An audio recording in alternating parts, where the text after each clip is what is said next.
Hey, c'est Zfix, on se retrouve encore pour une vidéo sans montage. Aujourd'hui, c'est la vidéo dont j'avais parlé où je vais expliquer des concepts de Tower of God, notamment les régulars et aussi vite fait la structure de la tour. Je vais reprendre le plan qu'on avait vu dans l'animé avec Hansung Yu. Je ne spoilerai pas d'informations a priori si je ne me plante pas. Donc voilà, donc c'est plutôt destiné à ceux qui ont vu l'animé et qui n'ont pas forcément tout compris. Je vais utiliser des schémas pour que ce soit beaucoup plus compréhensible. Mais avant toute chose, je voulais juste montrer voilà un petit dessin que j'ai fait avant, enfin il y a quelques minutes. Donc voilà, c'est Yuri Jahad en bikini, c'était le plus facile à dessiner. Je ferai sûrement d'autres variantes avec sa tenue originale et tout. Bon, vous constaterez également que ce n'est pas exactement le même morphotype, mais bon, voilà. C'est le principe que j'ai d'un fan art. C'est que le but, pour moi, d'un fan art, c'est pas de représenter exactement le perso comme il est, mais c'est de mélanger ton univers avec celui du perso que tu veux dessiner. Donc, c'est pour ça que, voilà, j'anticipe les commentaires de ceux qui seront pas contents. Voilà, donc, je vais reprendre le plan de Hansung pour expliquer ce que sont les régulars, les irrégulars et la structure de la tour. On va commencer d'abord par la structure de la tour. Donc, ce qu'on va faire, c'est qu'on va prendre une vue en coupe d'un étage. Donc, imaginez l'étage, vous le regardez du dessus, quoi. Donc, autour de l'étage, on a donc la zone résidentielle ou tour externe ou encore outer tower en anglais pour ceux qui regardent le truc en anglais. Donc, c'est là où on aura les habitations, enfin les habitants, quoi. Donc, dans cette zone-là, on a à la fois des rankeurs, on a à la fois des... alors, des régulars, je suis pas sûr, je vais m'expliquer après. On a à la fois des... Oui, si, il devrait y en avoir des régulars. À moins qu'une fois qu'ils y vont, peut-être qu'ils sont plus considérés comme des régulars, je sais pas trop, bref. Mais aussi des gens qui savent pas du tout se battre ou qui ont pas du tout monté les étages. C'est tout simplement les gens qui sont nés là. Parce que quand les gens se retrouvent dans cette zone... il y en a qui s'arrêtent là et en fait qui commencent leur vie de famille et du coup ils vont faire des enfants et tout et du coup il y a des gens ils vivent là sans connaître sans avoir connu l'ascension quoi de la tour parce que comme on l'a dit dans l'animé tous les gens qui sont là mis à part Bam visiblement tout le monde a toujours vécu dans la tour, mais c'est juste que ces gens-là, ils n'ont pas vécu dans la zone où nous, on les voit en train de faire des tests. Ils ont vécu dans la zone résidentielle. Il y a une zone résidentielle à chaque étage, a priori. Au milieu de l'étage, on a donc la tour interne ou inner tower en anglais, et c'est là que nous on voit les choses se passer. C'est là qu'il y a les régulars en gros qui passent les tests pour pouvoir monter les étages.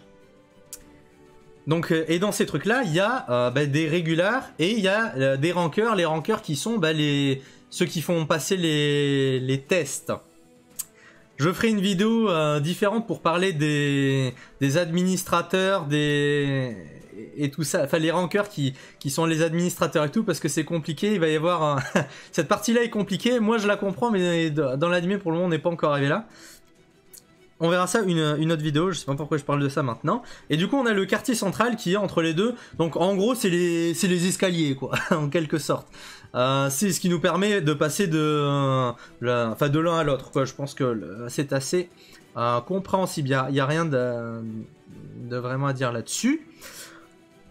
On va passer maintenant à une vue de coupe verticale, donc pour essayer un petit peu de développer tout ça. Alors là, je vais dire des trucs un petit peu plus en profondeur. C'est pas des trucs qui sont nécessaires à savoir pour la compréhension de l'histoire. C'est juste que Tower of God a un milieu tellement développé, tellement intelligible, je sais pas si c'est le mot, que du coup j'ai envie un petit peu de raconter un petit peu comment c'est foutu tout ce bordel, même si c'est pas nécessaire à la compréhension comme j'ai dit. Donc là je vous ai fait une vue en coupe, imaginez une tranche verticale comme ça, on coupe la tour en deux et on regarde sur le côté. Donc on a alors bon là je nous ai fait trois petits étages. Donc on a Bam du coup qui dès le début quand il est rentré dans la tour il est arrivé ici. donc dans le Inner Tower, à l'étage 1. Alors, pour les francs, c'est le rez-de-chaussée pour nous, l'étage 1. C'est pour l'international, c'est l'étage 1, mais pour nous, c'est l'étage 0 ou le rez-de-chaussée, quoi. Donc c'est là où il a passé le test avec Edon. Et ensuite, bah du coup, une fois qu'il a passé le test, il est passé ici, à l'étage 2. Donc, il était toujours, depuis le début, on était dans le... Enfin, depuis le début, sauf dans la grotte, quoi. On était dans dans la partie Inner Tower. Maintenant, imaginons qu'il y ait des gens qui veulent partir, qui n'arrivent pas à passer les tests de l'étage 2. Bah, qu'est-ce qu'ils font? S'ils sont pas morts et qu'ils n'arrivent pas à passer, bah, soit ils retentent. Alors bon, les retries, je sais pas comment c'est foutu. Je pense que c'est différent à chaque étage.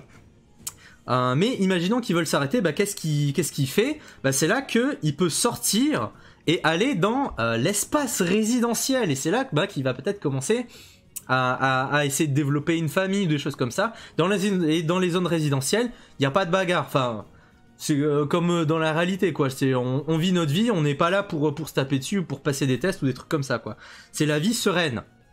Maintenant, imaginons que ce mec-là, il veuille continuer son ascension. Il a déjà accédé à l'étage 2, donc ça veut dire qu'il peut, s'il veut, plus tard, revenir ici. Mais il ne peut pas, par exemple, passer par la zone du milieu et monter s'il a jamais été à l'étage supérieur avant. Il peut par contre... Oups. Il peut par contre redescendre normalement. Alors là, je suis pas sûr. Alors, bon, c'est pas... Ah je m'en mets les pinceaux avec les trucs. C'est pas... Alors, du coup, ça sera par le quartier vert, quoi. Il peut redescendre s'il veut, normalement. Alors... Je sais que les rankeurs peuvent aller dans les étages qu'ils veulent. Les rankeurs, je rappelle, c'est ceux qui ont atteint le sommet de la tour. Je vais revenir sur cette notion-là aussi. Ils peuvent traverser, mais je sais pas si les réguliers, ils peuvent descendre les étages. Je crois pas. En tout cas, je crois qu'on l'a jamais vu. Donc, à mon avis, ils ne peuvent, tant qu'ils sont réguliers, ils peuvent pas descendre les étages. Donc, à la limite, on va mettre le passage de côté.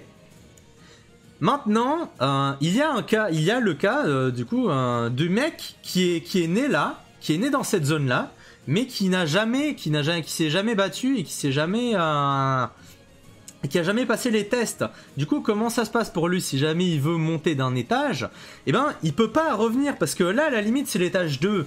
Du coup, enfin, il peut pas. Non, j'ai dit il peut pas revenir, mais c'est qu'il peut pas aller dans le Inner Tower correspondant. Parce que là, on est à l'étage 2, du coup, ça va. Mais imaginez, alors. On n'a pas encore dit dans l'animé le nombre d'étages qu'il y a, ou du moins qu'il semble y avoir, donc je le dirai pas, mais on sait qu'il y a au moins 30 étages, mais bon voilà, imaginez, le mec il est dans la zone résidentielle de l'étage 30, mais il sait pas se battre, donc il va aller dans le Inner Tower, il va se faire éclater.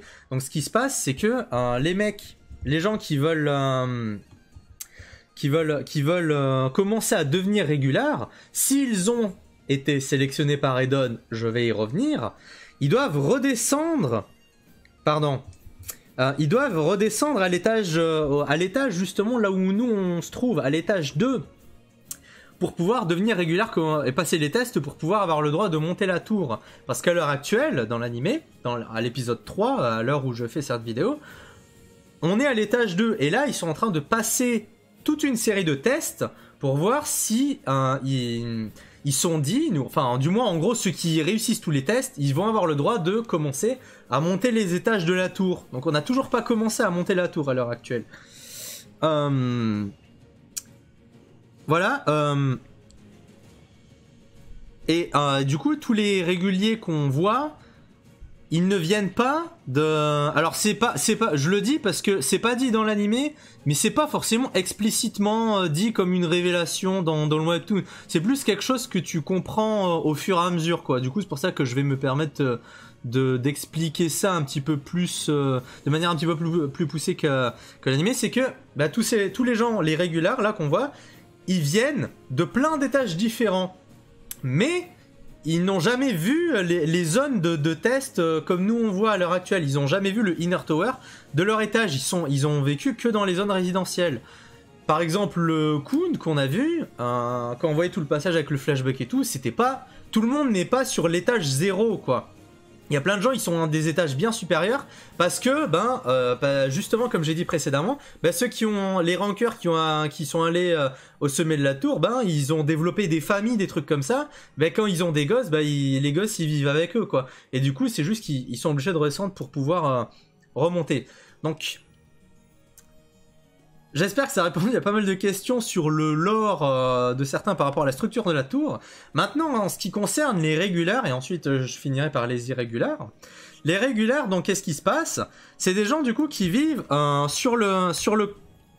c'est des gens qui vivent sur le côté de la tour, enfin sur le côté, sur la zone résidentielle de la tour justement. Donc, hop, ils vivent hop, voilà, ils vivent dans la zone bleue. Et c'est eux ensuite qui vont être sélectionnés par Addon. Alors on verra, je pense que dans le webtoon on voit un passage vite fait où on voit un petit peu comment ça se passe quand Addon il est choisi en dehors de la tour. Mais du coup là je le dirai pas parce qu'on le verra sûrement. Mais en gros c'est Addon qui sélectionne donc les êtres vivants qui sont dans les zones résidentielles. Donc qui sont pas réguliers, donc qui ont jamais était dans la tour interne, il les sélectionne, et c'est là que eux, oh j'ai failli aller à l'étage 1, c'est là qu'ils les ramènent en bas, et c'est là qu'ils deviennent des régulars, et ensuite ils vont commencer à passer les tests pour accéder aux étages supérieurs. Voilà, mais du coup, donc, comme disait machin bidule, les Roro, c'est ceux qui ont été sélectionnés par Addon. Les irrégulars, alors, il y a eu la phrase qui disait les régulars sont ceux qui ne suivent pas les règles. Du coup, j'ai vu plein de gens dire ah ben du coup Kun c'est un irrégular parce qu'il a dit que justement il voulait pas suivre les règles. Alors là, je pense qu'il y a quand même une confusion parce qu'il parle pas de la même chose. En fait, Kun il parle vraiment des règles instaurées par les êtres, enfin par les justement ceux qui font les tests, ceux qui font les règles écrites quoi en quelque sorte, ceux qui font les lois en quelque sorte. Ou les codes sociaux ou des choses comme ça quoi. Mais en fait quand il parle de règles, c'est dans un sens différent. Du coup, je vais pas expliquer ce sens, on comprendra plus tard, mais c'est dans un sens différent. Maintenant, de manière plus précise, qu'est-ce que c'est un irrégular du coup? C'est quelqu'un qui n'est pas un régular, donc c'est quelqu'un qui est dans la tour et qui n'a pas été sélectionné donc par Addon. Il y a beaucoup de gens du coup qui... Alors voilà, c'est aussi une vidéo où je réponds un petit peu aux gens qui se sont posés des questions ou qui ont mal interprété ce qu'on voyait dans l'animé. Du coup, qui se sont dit ouais mais c'est bizarre parce que Bam, il est pas rentré dans la tour par la force, c'est la tour quoi qui l'a prise. Alors en fait, dans la définition de l'irrégular, on dit que c'est que l'irrégular il a forcé l'entrée, mais en fait... ça veut pas dire qu'il a forcé physiquement, c'est plus par la volonté en quelque sorte, c'est-à-dire que Bam, il avait tellement une volonté forte de retrouver Rachel que c'est pour ça que les portes se sont ouvertes, parce que il a forcé voilà avec son mental pour pouvoir la retrouver. Maintenant, il peut y avoir des nuances, c'est-à-dire que le cas de Rachel est assez spécial. Parce qu'on voit bien qu'elle n'a pas été sélectionnée par Addon. Alors, il y en a, ils vont dire, ouais, tu spoil et tout, mais bon, je pense qu'on peut le comprendre avec les 3 épisodes qu'on a vus. C'est que elle n'a pas été c'est pas une régular. Je suis désolé. Normalement, c'est pas du spoil, parce qu'on le comprend. Un régular, c'est quelqu'un qui a été sélectionné par Addon. On n'a pas vu Addon qui a invité Rachel. Donc, de ce qu'on voit dans l'animé, pour ce qu'on a vu, Rachel est une irrégular. Maintenant, est-ce que c'est le même type d'irrégular que Bam? Ça, on ne sait pas. Parce que bon, cette histoire, elle est assez confuse, étant donné que la notion d'irrégular et de régular, elle est un peu confuse, étant donné qu'il y a des gens qui vivent justement dans les zones résidentielles et qui peuvent éventuellement forcer les portes de la tour intérieure et rentrer. Alors, forcer les portes avec leur volonté, voilà. Donc ils peuvent rentrer à partir de ça. Mais là, comme on a un cas particulier où les gens ne viennent même pas de la tour, c'est encore confus. Je pense qu'on verra plus de détails. Même moi, je crois que j'avais bien compris la situation de Rachel et de Bam, enfin surtout de Rachel, en lisant les notes de l'auteur et pas en lisant le webtoon, je crois. Donc voilà, Mais bon, pour le moment, j'en dirai pas plus. On verra tout ça plus tard parce qu'il y a énormément de mystères autour de Bam et de Rachel. Et ces mystères, c'est pas tout de suite que ça va être élucidé. Il va pas y avoir de révélation unique et simple qui dira ah ben en fait depuis le début truc machin, Rachel c'est ça et Bam c'est ça. Non, là ça va plus être un genre de puzzle en quelque sorte où on va avoir des petites infos gratuites à droite à gauche et c'est petit à petit en grimpant la tour que on va pouvoir rassembler quelques pièces du puzzle, essayer d'émettre des théories en se disant ouais mais du coup ça serait logique que ça sera ça parce que du coup ça ferait le lien avec la petite info qu'on a eu là. Et voilà, même à l'heure actuelle dans le webtoon, on a des théories, on sait 2-3 trucs, mais tu sens que c'est pas encore vraiment clair. Donc il y a encore plein de choses à découvrir pour bien comprendre qui sont Rachel et Bam, qu'est-ce qu'ils foutaient là. Parce que j'ai vu plein de gens qui regardaient l'animé et qui étaient mécontents parce que on entrait direct dans la tour, enfin mécontents, qui était perturbé plutôt, parce qu'on entrait direct dans la tour sans expliquer qui étaient les protagonistes avant d'entrer, quelle était leur vie, et comment est le monde à l'extérieur. Et il y en avait vraiment je voyais qui étaient frustrés, quoi, de pas savoir ça. Mais en fait, bah ça fait partie justement du mystère qu'on va devoir découvrir plus tard. On ne sait pas ce qui est en dehors de la tour, ça fait partie du mystère de la tour presque. C'est normal qu'on ne sache pas. C'est pas en mode vas-y on s'en bat les steaks, on passe à autre chose en balançant des trucs. Non, c'est un vrai mystère qu'il y a. Et c'est peut-être même un des plus gros mystères, un des plus gros plots qu'on découvrira avec la progression dans la tour. Donc voilà, donc je vais en résumer en quelques mots sur la structure de tout ça et les réguliers, les irréguliers. Donc, on a un étage de la tour qui est composé de la zone où les gens y habitent, la zone de transition, quoi, les escaliers, les couloirs, et la zone où il y a les réguliers qui, eux, vont monter la tour. Les réguliers sont des gens qui sont sélectionnés par Edon. Donc Edon, c'est l'administrateur de la tour. Alors c'est l'administrateur de l'étage 1, mais bon, c'est aussi l'administrateur de la tour, quoi, en quelque sorte. C'est le concierge, quoi, un truc comme ça. Et du coup, en fait, il sort de la tour, il va à la rencontre justement des gens dans la tour, dans la zone résidentielle, quoi, pour aller sélectionner les gens qui vont devenir réguliers. Et les irréguliers, bah, c'est ceux qui sont rentrés de par leur volonté, mais qui n'ont pas été choisis par Edon de la manière classique, on va dire. J'avais besoin de préciser tout ça parce qu'il y a beaucoup de confusion avec le vocabulaire. C'est-à-dire que des fois, vous allez peut-être entendre, alors dans l'anime je sais pas, mais dans le webtoon par exemple, on va dire ouais, les irréguliers ont été choisis par la tour. Du coup, il y a plein de gens qui vont se dire ouais, mais attends, du coup, on n'avait pas dit que c'était l'inverse. Mais en fait, si, c'est ça qui est là où il faut faire attention, c'est que les irréguliers sont choisis par la tour et non, les irréguliers sont choisis par la tour et les réguliers sont choisis par Edon. Et c'est là qu'est la différence parce qu'en fait, quand on dit qu'ils sont choisis par la tour, c'est pour dire qu'en gros, ils voulaient rentrer de par leur volonté et la tour, en voyant leur volonté, a ouvert les portes, indépendamment de Edon. C'est ça que ça veut dire, choisi par la tour. Les réguliers sont choisis par Edon. Voilà. Alors ça, c'est sûr à 200% parce que l'auteur, il répond très souvent à des questions, à des précisions que les gens y demandent. Et ça, il avait dit clairement et... Justement, c'était mieux expliqué dans l'animé quand même, je trouve, que c'est vraiment les réguliers choisis par Edon, les irréguliers, c'est ceux qui sont pas choisis par Edon. Ça a été quand même mieux expliqué dans l'animé, mais par contre, j'ai quand même fait cette vidéo parce qu'on voyait pas les schémas dans l'animé, alors que dans le webtoon, on voyait vraiment, on voyait les Roro qui utilisait son lighthouse. Vous allez voir plus tard ce que c'est un lighthouse. On l'a vu un petit peu dans... Bref, je passe. Où il montrait une structure en 3D où on comprenait un petit peu mieux, quoi. Voilà, donc dans les notions qui sont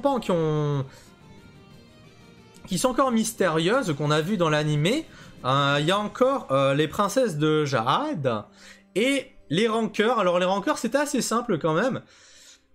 Les rankeurs, au pire je vais le faire dès maintenant là. Les rankeurs, comme ça a été dit, c'est les gens qui ont atteint le sommet de la tour, là où se trouve le roi Jade.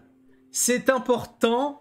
Alors, je pense que je vais pas développer plus pour le moment, parce que je sais pas du tout si l'info que j'ai en tête par rapport à ça, je sais pas du tout si elle a été clairement dit en fait dans le manga. Parce que j'ai l'impression que depuis toujours je la sais cette info, mais les gens qui lisent le webtoon et qui sont au courant et tout, ils savent de quoi je parle. Je la sais cette info, mais je sais pas si ça a été révélé à un moment ou si c'est juste que je l'ai su au fur et à mesure ou un truc comme ça. Surtout que bon, c'est une info plus structurelle quoi. C'est pas une info genre révélation. Du coup, bon, je vais attendre un petit peu avant de la dire. Mais en gros, voilà. Les rankeurs, c'est ceux qui ont atteint le sommet de la tour. Là où se trouve le roi Jade. Et une fois qu'ils ont atteint le sommet de la tour, ils vont soit dans le quartier résidentiel, ou soit ils deviennent un peu comme ceux qu'on a vu quoi, les Roro, tout ça, ils peuvent devenir des administrateurs, faire passer des tests aux réguliers, des trucs comme ça. Bon voilà, ils vont chercher leur vie quoi. Et ensuite ils vont continuer à vivre dans la tour, mais c'est juste qu'ils ne peuvent plus monter d'étage quoi, en quelque sorte. Et je tiens quand même à signaler qu'ils ont un pouvoir, genre, je pense, les gens de l'anime, ils peuvent pas se rendre compte, parce que je pense que même dans le webtoon, on s'en rend pas compte, mais l'échelle des puissances dans Tower of God est inimaginable. Là, on le voit pas vraiment, mais on le verra plus tard, donc je vais pas non plus trop détailler sur l'échelle des puissances.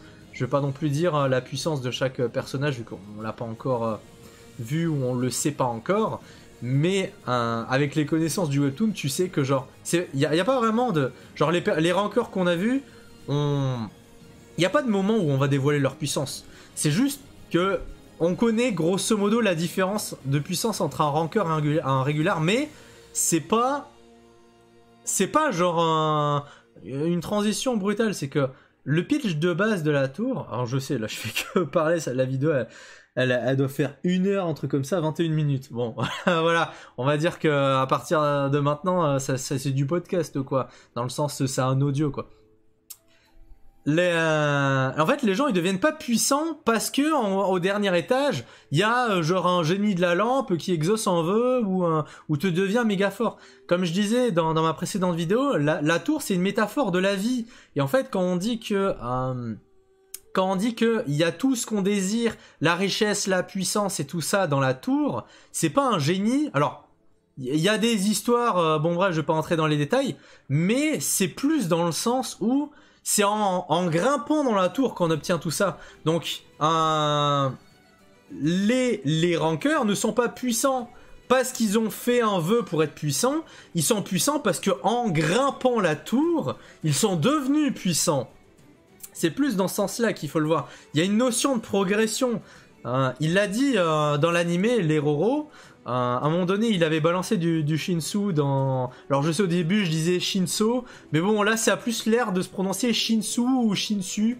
A priori, on dirait Shinsu. Il avait envoyé du Shinsu sur le pauvre sniper. Et il lui a expliqué que à l'étage 30...